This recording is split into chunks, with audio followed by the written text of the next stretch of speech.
Already, a second booster is recommended for certain people at high risk of COVID-19 disease who could benefit from enhanced protection provided by the additional shot. However, a strategy of simply adding booster after booster of the same vaccine may actually not be the optimal way to go. We therefore need studies to see if there's a better way to optimize the vaccines and whether the current versions of these shots are really the best ones to rely on in the face of a still mutating virus. Let's watch this.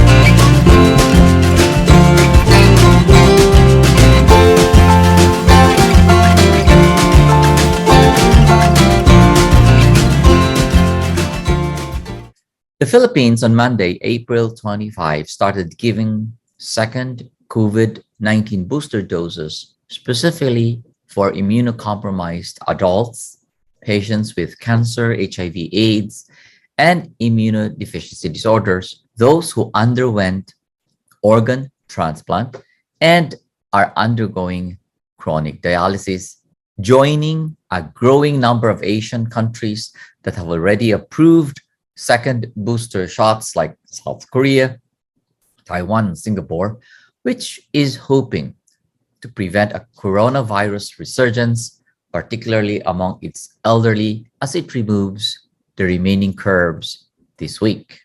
That, in part, was based on the data from Israel, which showed that adding a second booster shot last January for people over the age of 60 and for healthcare workers reduced the risk of death from severe COVID-19.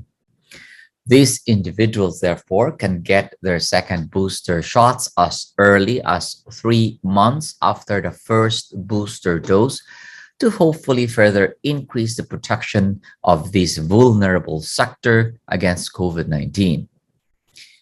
AstraZeneca, Moderna, Pfizer, Sinovac or Sinopharm vaccines can be used for the second booster shot.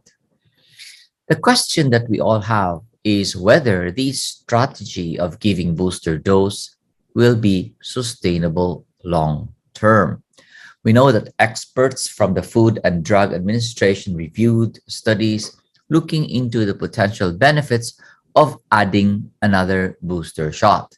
And that studies from Israel published in New England Journal of Medicine show that the rates of severe disease among boosted people are starting to rise, although they still remain lower than rates among the non-boosted people.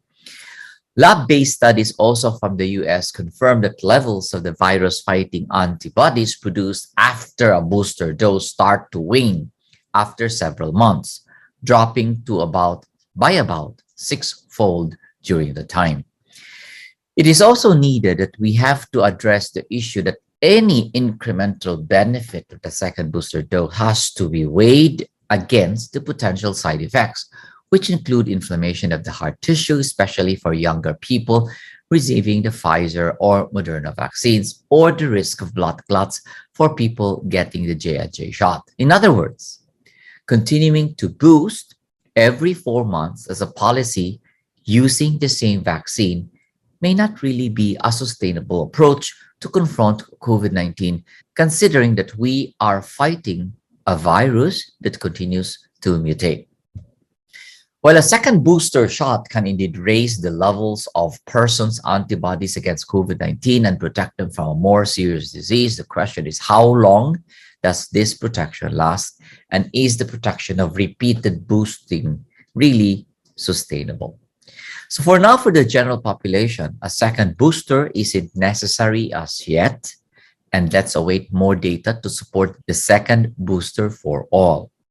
Now, the people who are eligible to receive a second booster dose includes anyone above the age of 50 and certain groups of people with weakened immune system. Now, in the Philippines, only 18 years old and above who are immunocompromised individuals can receive their fourth dose as early as 3 months after the first booster shot.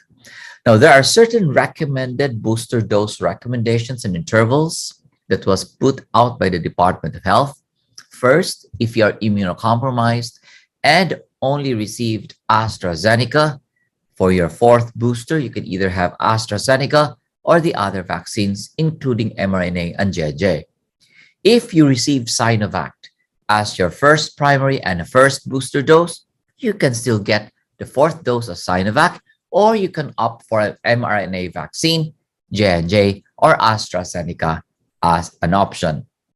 If you receive Moderna, you can either receive the fourth dose as Moderna or AstraZeneca, Pfizer, or J&J can be given. On the other hand, if you receive Pfizer as your primary series of vaccinations plus booster, then you can either receive Pfizer again, or you can opt for an AstraZeneca, Moderna, or J&J. Remember that the second booster shot won't necessarily protect you from getting infected with SARS-CoV-2. But if you do get infected, it can reduce your chances of getting severely ill and even going to the hospital for COVID-19 related symptoms. Always remember that the T cells are the primary cells that are protecting the vaccinated and the boosted people from getting severely ill if they do get infected. So understanding, therefore, how well a second booster might continue to enhance the T cell response could help health officials eventually decide if additional dose is necessary for people who aren't at highest risk of severe disease.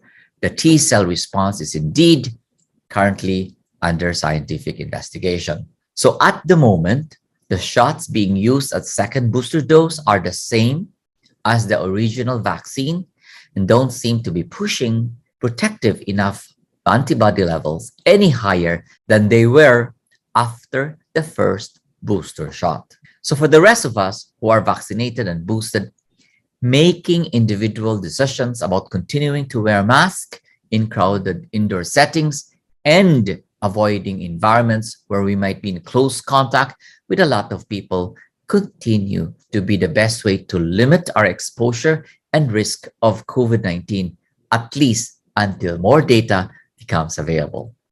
Again, stay safe. This is Dr. Jerry Tan. See you again soon.